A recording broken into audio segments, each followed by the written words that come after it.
Finance and Accounting for Non-Financial Executives is really a program that gives a basic foundational knowledge of the principles of finance and accounting to people that don't have either a finance or an accounting background. It used to be that you could go your entire career being the best salesperson in the firm, focusing on running the sales organization, and never really having to understand finance and accounting or never really have to interact much with finance and accounting people.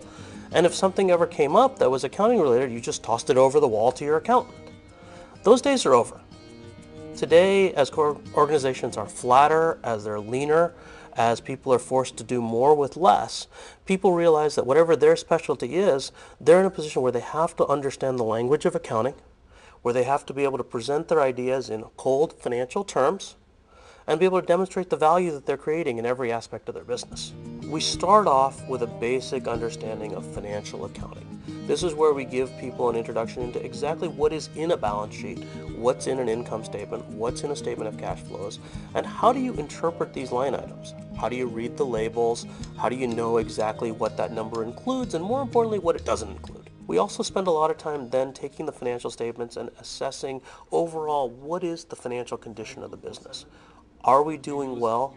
What are the factors that are driving our success? What are the factors that are potentially weakening us right now? Then we start thinking about what are the strategies that we need to do to improve those things. So we do very detailed financial analysis of your company to get a sense of where its strengths and weaknesses are, and then we start thinking about what we need to do to be better. Group work is really completely integrated into everything we do in the program. We as professors have exercises that we've created. So we're going to separate the two based on the operating assets that you have. How much can you generate? We ask the participants to come up with answers to questions. We give them scenarios. And there are a couple of points where we have exercises that we personally believe are very difficult, very challenging exercises to master. And what we try to do is we try to give the participants resources to cope with that situation. And the biggest resource we can give them is a professor. So how does the interpretation change from the research development over the market cap compared to what you were saying before, the R&D over the sales? You can ask yourself, what percentage of my budget every year is going as R&D? A professor of accounting, a professor of finance, someone who is an expert in this area. And they'll take them through, they'll answer every question, they will guide them through a structured analysis. So I think looking at these growth rates and comparing them, you can, and this is great because you don't have to compare across companies, you can compare within these ratios. We find that this process is extremely productive. Our participants come back and say that they found this to be the most valuable part of the program. Because this may become an issue.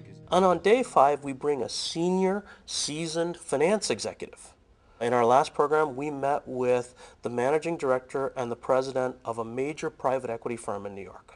And our participants sat there and got to engage this person in a discussion about financial matters, about financial goals, financial management strategies, their approach in managing private equity. This is sort of a field test to say, now are you actually conversant when you sit down? Do you understand what they're saying? Do you know how to ask them good questions? Can you push them on something? If you don't agree with what they're saying, do you have the ammunition to start challenging them? And our participants walked away saying, yeah, we have those things. We don't picture an R&D person turning around and going and becoming the chief financial officer. However, the next time the R&D person is in a meeting where the CFO is also there, we expect them to have a much more informed, thoughtful, valuable, productive exchange. Something that's efficient, something where they gain and deliver benefits for the organization. The times I'm the happiest is when I get emails back from our participants who say, my CFO came back to me and said he's really amazed at how much insight I've been able to gain in just a week.